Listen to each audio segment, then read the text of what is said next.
E então, quando eu me volto para a palavra de Deus, a palavra de Deus me notifica que não há como eu me salvar por mim mesmo. A Bíblia diz: todos pecaram e todos carecem da graça de Deus. A Bíblia diz que todos nós somos desesperadamente corruptos. Eu não faço mais, talvez porque Deus não tenha me dado as oportunidades ou um ambiente favorável, senão eu seria pior. E então este assunto é um assunto importante para você, porque para nós que somos humanistas, vivemos numa sociedade humanista, quando você chega numa igreja e ouve o seguinte: olha, a salvação depende 50% de você e 50% de Cristo. O 50% de Cristo ele já fez, o seu só depende do seguinte: vem aqui, quarta, sábado, domingo pela manhã e domingo à noite, entregue a sua vida ao Senhor, faça tudo que um crente precisa fazer, traga seus filhos à igreja, se envolva, trabalhe em alguma área da igreja, traga suas ofertas, seus dízimos, e você está no céu. Isso é mentira. Isso é mentira. Porque cumprir a tabela nas programações da igreja não coloca você no céu. Ter 50 anos de membritude numa igreja não põe você no céu. Ser filho de crente não põe você no céu. Não ter vícios sociais não coloca você no céu. Porque esta palavra aqui diz, palavras de Jesus: eu sou o caminho, a verdade e a vida, e ninguém vem ao Pai se não for por mim. Não é por méritos. E então, quando nós chegamos neste ponto, o autor da carta aos Hebreus, ele vai lidar exatamente com isso. O assunto para ele lá em questão era aquela antiga aliança, porque eles estavam sendo tensionados a voltar para aquela religião judaica que praticava aqueles rituais, aqueles sacrifícios. Você não está sendo pressionado a voltar para o judaísmo, porque o judaísmo é a religião da nossa área do mundo. Nós estamos aqui no Ocidente, há pouco judaísmo para cá. Mas talvez você esteja sendo tentado a abandonar esta fé em Cristo Jesus e acreditar que você por si mesmo pode conseguir alguma coisa diante de Deus. E esse texto serve para mostrar isso. O primeiro ponto desse texto, que está aí entre o versículo 1 e o versículo 4, declara claramente que era impossível que os sacrifícios purificassem ou aperfeiçoassem alguém. Está aí, você pode ler a partir do versículo 1 e a partir do versículo 2. Estes sacrifícios que eram realizados com sangue de animais não resolvia por dois pontos bem fundamentais. Primeiro, porque nós não conseguimos cumprir a lei mosaica. Automaticamente eu precisava de pagar o meu pecado com sacrifício. Segundo, o sacrifício era feito com sangue de bodes, com sangue de touros, e sangue de animal não vai cobrir os seus pecados. Sangue de animal não vai cobrir os seus pecados. Você cumpre um cerimonial ordenado pelo próprio Deus para perdão de pecados, mas quando você sai dali, meia hora depois alguém pisa no teu calo, e sem que você pare para pensar antes de fazer isso, você já xinga, já briga ou já faz alguma coisa, pronto, você está precisando de mais um touro. Não resolve. É impossível. É por isso que ele disse: olha, estes sacrifícios, essas ofertas nunca, jamais aperfeiçoaram qualquer uma das pessoas que usaram estes elementos para tentar remover os seus pecados. Apenas cumpriam um ritual que na realidade tinha a função de apontar para o que o Filho de Deus iria fazer, que era morrer e derramar o seu próprio sangue. Era só isso. Do mesmo jeito que hoje em dia pagar penitência não resolve o problema dos seus pecados. Tem uma determinada cidade aí que o pessoal paga penitência plantando árvore. O serviço público está ótimo, porque a cidade está toda arborizada, mas isso não coloca ninguém no céu. Você pode plantar uma floresta inteira, isso não salva você, isso não cobre os seus pecados. Existem penitências do nosso tempo. Existem igrejas por aí que obrigam você a comprar sabonete, a comprar vidrinho de água do Jordão, a dar uma oferta gorda para que você vá para o céu. Nem oferta, nem água do Jordão, nem sabonete abençoado, nem varrer, vassoura ungida, nada disso resolve o seu problema diante de Deus. Resolve o problema de quem está querendo ganhar dinheiro com a boa fé de gente ingênua. mas não resolve o seu problema diante de Deus. Primeiro ponto: é impossível, através desses meios humanos, conseguir aperfeiçoamento, conseguir santificação, conseguir pureza, conseguir cobrir os seus pecados. O segundo ponto está a partir do versículo 5, e o argumento deste autor é o seguinte: olha, qual é o livro do judaísmo? Não é o Antigo Testamento? Pois bem, lá no Antigo Testamento, e ele vai citar aqui primeiramente o Salmo 40, de 6 a 8, você pode conferir na sua Bíblia. O que está a partir do versículo 5 até o versículo 9 é uma citação do Salmo 40, versículos 6 a 8. E o próprio Antigo Testamento anunciava que Cristo viria para substituir todos esses sacrifícios que Deus falou. Deus não quer esse tipo de sacrifício. Deus estabeleceu esse sistema sacrificial para apenas apontar para o que o Filho dele faria, não para criar para o homem um sistema de penitências, de pagamentos, para que os homens resolvessem o seu problema de pecado. Nem um sangue de boi, nem um sangue de ovelha, de cabrito, nunca cobriu um pecado sequer. Apenas era um apontamento para que as pessoas, crendo naquilo que o Filho de Deus faria, fossem perdoados dos seus pecados. Mas não era o sangue do animal que purificava o pecado, era aquilo que aquele sangue representava. Aquele sangue já representava o sangue do Cordeiro, do Filho de Deus, que seria morto pelos nossos pecados. E o autor está dizendo: vocês confundiram tudo, vocês entenderam tudo errado. O Antigo Testamento estava falando sobre Cristo, quando instituiu todos estes sacrifícios. Quando Cristo chegou, vocês deveriam abolir os sacrifícios e glorificar o Filho de Deus. No entanto, o Filho de Deus veio e vocês nem sequer o receberam. Mas é o Filho de Deus que testifica no Antigo Testamento que o Pai não quis sacrifício. Por isso ele se dispôs, por isso ele se ofereceu. E é interessante quando você lê aí no versículo 5, fala que um corpo me formaste, é uma declaração profética do Salmo 40, de 6 a 8, repetida aqui, que o próprio Filho de Deus recebeu um corpo formado no ventre de uma mulher, para que ele fosse um representante legítimo dos homens, para que ele pudesse, através deste corpo, oferecer um sacrifício vivo para nos salvar. Ele é um legítimo representante dos homens e ele ao mesmo tempo é Deus.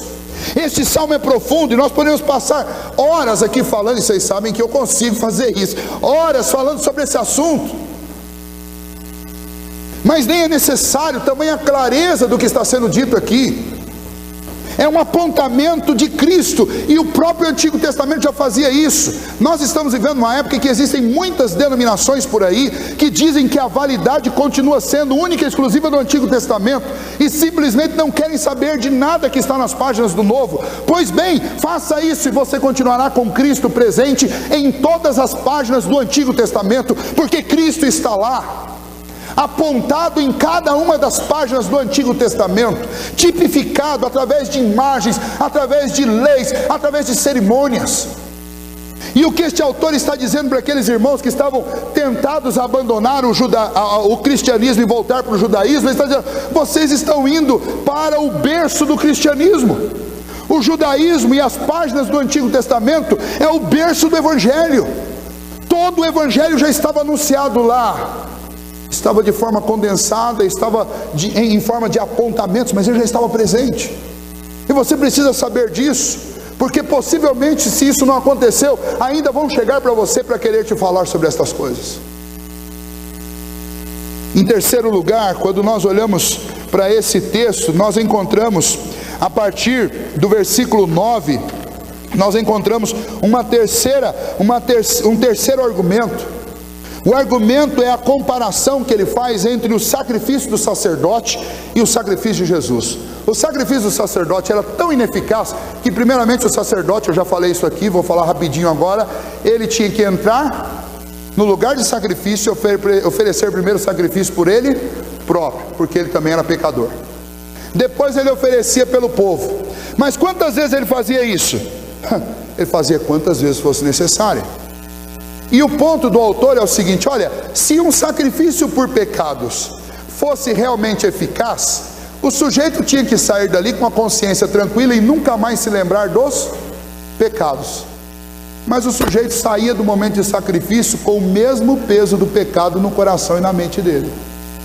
E então ele precisaria vir ali depois de novo para oferecer sacrifício de novo.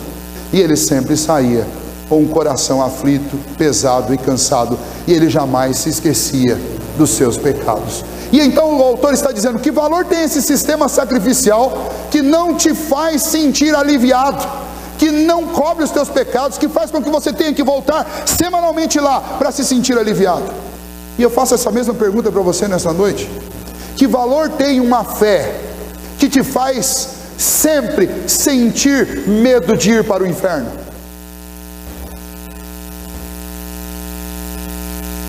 Durante muitos anos, por ignorância, por ingenuidade, eu convivi com essa situação, ainda adolescente, mas morrendo de medo a cada tropeçada de que alguma coisa acontecesse comigo e eu fosse parar no inferno.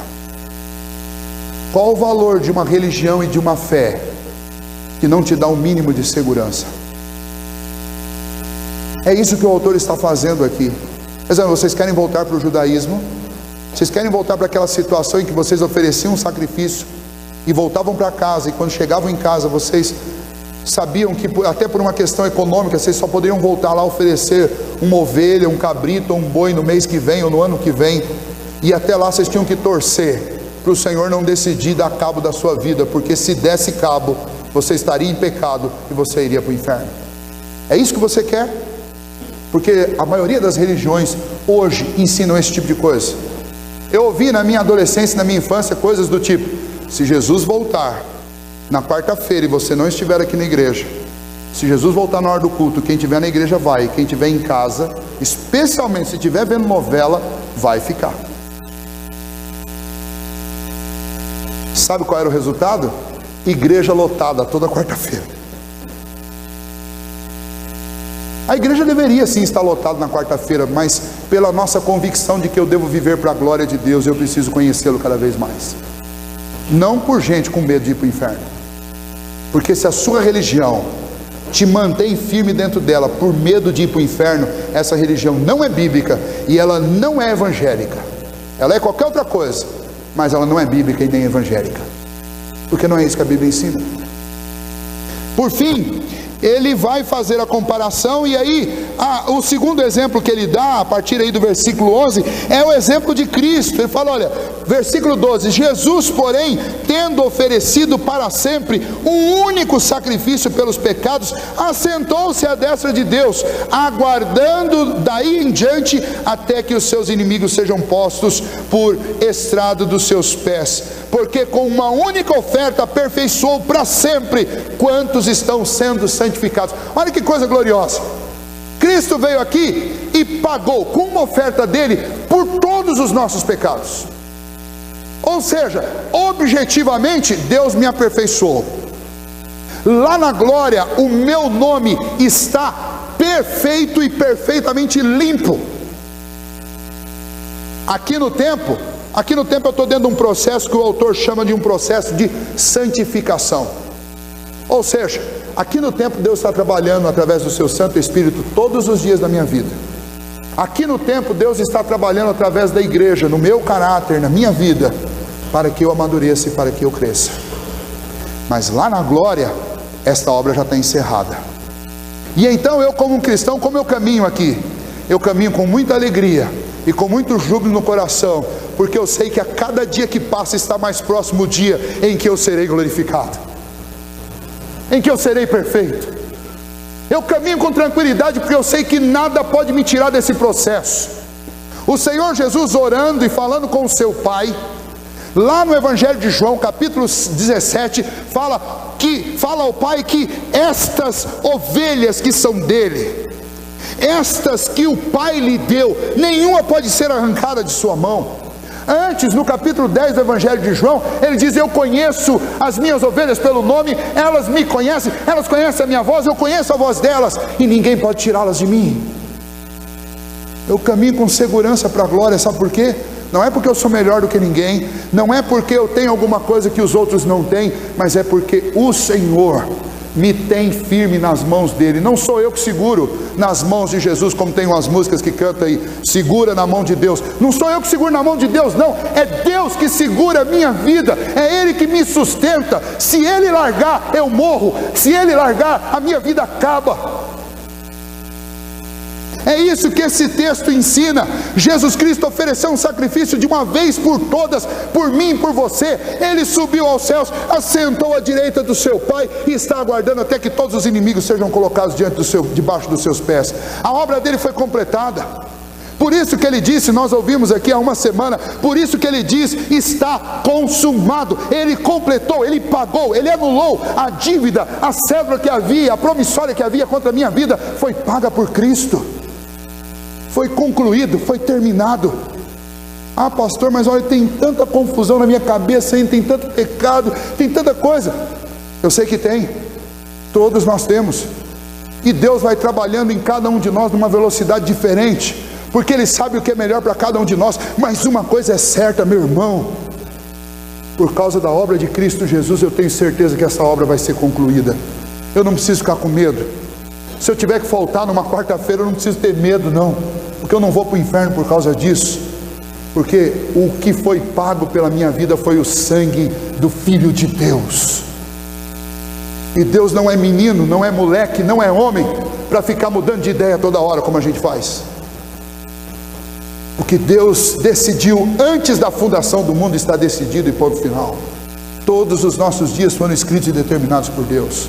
É isso que esse autor está dizendo. Você quer comparar a obra dos homens com a obra de Cristo? Pois bem, os sacerdotes faziam um sacrifício todo dia, toda semana, todo ano, toda hora, e não aperfeiçoaram ninguém. Jesus Cristo veio e fez um único ato sacrificial, e através desse sacrifício Ele pagou toda a nossa dívida. Ele está descansando à destra do seu Pai, esperando que todos os inimigos sejam colocados debaixo dos seus pés. Ele está descansando à destra do seu Pai, aguardando que todos nós que cremos nele sejamos aperfeiçoados completamente aqui, levados para a glória, onde lá nós já somos aperfeiçoados definitivamente.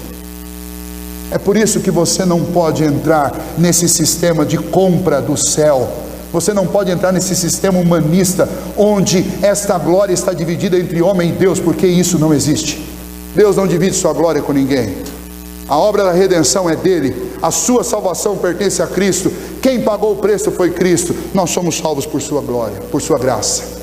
E a última parte do texto está aí, nos dois últimos versículos que nós lemos, aliás, nos três últimos versículos que nós lemos, onde o autor apela para o testemunho do Espírito Santo. Ele termina dizendo isso: olha, se já não basta o fato de você saber que aquele sistema antigo era impossível no aperfeiçoamento de um homem, porque ele não cobria pecados, se você, além disso, já sabe que o Antigo Testamento já apontava para a obra de Cristo, se você também sabe da diferença entre o sacrifício feito por sacerdotes e o sacrifício realizado por Cristo, só resta citar para vocês o testemunho do Espírito Santo, porque o Espírito Santo é quem testifica a respeito destas coisas. Versículo 15 diz: e disto nos dá testemunho também o Espírito Santo, porquanto após ter dito, e agora ele vai citar uma profecia de Jeremias, capítulo 31, versículos 33 e 34. E o que ele está dizendo é o seguinte: o Espírito Santo já inspirou um profeta lá no Antigo Testamento para anunciar o que a obra de Cristo realizaria em favor de nós. E o que foi anunciado? Veja o versículo 16: esta é a aliança que farei com eles depois daqueles dias, diz o Senhor, porém no seu coração as minhas leis. Ou seja, quem é que vai me convencer a respeito da lei de Deus? É um sacerdote? É um pastor? É um bispo?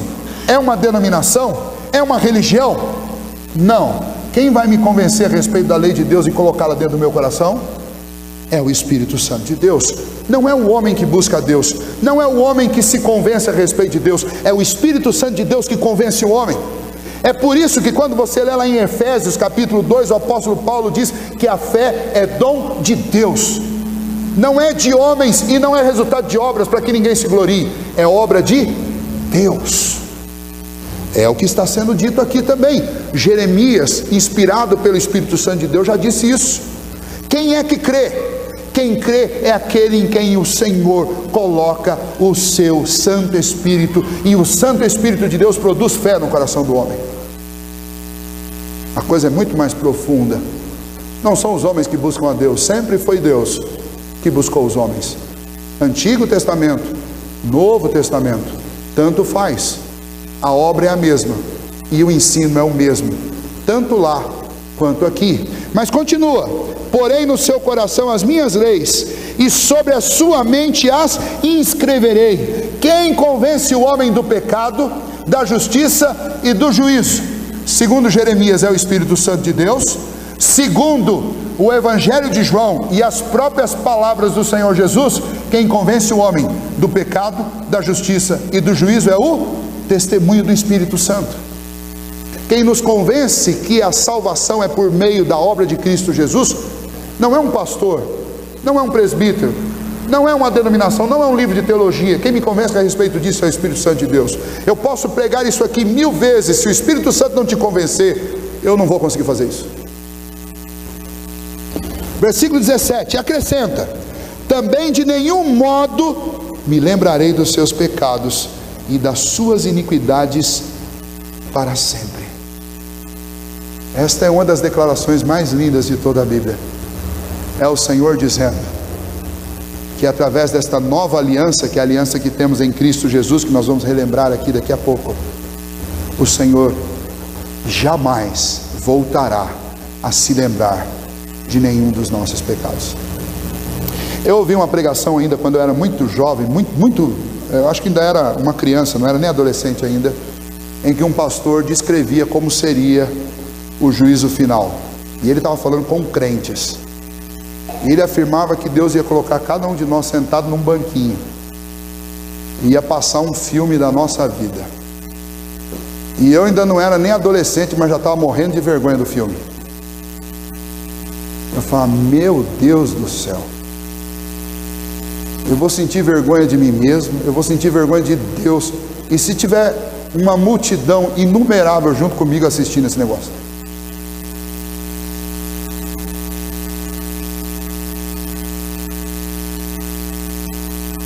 Isso não é verdade. Para você que está em Cristo Jesus, sabe quando Deus pôs uma cadeirinha e fez passar o seu filme inteiro? Foi quando o Senhor Jesus estava lá naquela cruz, e todos os meus pecados foram postos sobre ele, e foi tão vergonhoso e vexatório que o próprio Deus virou as costas para o seu filho, ao ponto que o filho disse: Deus meu, por que me desamparaste? Porque ele não cometeu pecado, mas quando Deus olhava para ele naquela cruz, ele contemplava todos os meus pecados. Este foi o juízo para aquele que crê em Cristo Jesus. Não tem banquinho para você sentar lá no céu. Não tem juízo para quem está em Cristo Jesus, porque o juízo já aconteceu lá na cruz. E a palavra de Deus diz: dos teus pecados jamais me lembrarei para sempre. Eu acho que não tem notícia melhor para nos ajudar a dormir depois de um dia do que essa. E o autor da carta estava dizendo: vocês não podem trocar esta notícia tão boa para voltar a um sistema em que todos os dias você vai dormir morrendo de medo, e no outro dia Deus amanhecer aborrecido, resolver pedir a conta e você ser encontrado no vermelho. Nós vivemos numa época em que essas coisas são muito comuns. Elas são comuns tanto no ambiente religioso, como elas são muito comuns também no ambiente não religioso. Mas aquele ambiente onde as pessoas têm o mínimo de noção de cristianismo, e elas pensam: não, eu não preciso ir na igreja, porque eu não preciso de fazer nada, porque na realidade eu não tenho nenhum desses vícios, nunca fiz nada de errado, então eu vou para o céu. Não se iluda, todos nós pecamos e precisamos da redenção. Só que a redenção não vai ser conquistada por você, porque isso seria impossível. A salvação, a redenção já foi conquistada por Jesus. O que você precisa fazer é apenas crer. E até para crer eu preciso orar. Nós todos precisamos orar pelos nossos amigos, pelos nossos entes queridos, pelos nossos parentes, porque até para crer nós precisamos de uma intervenção de Deus na nossa vida.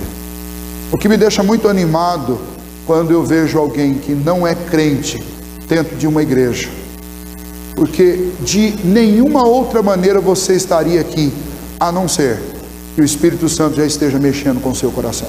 Isso me deixa muito animado, porque eu sei que o Senhor, que começa uma boa obra no nosso coração, Ele não para, Ele leva a obra até o fim.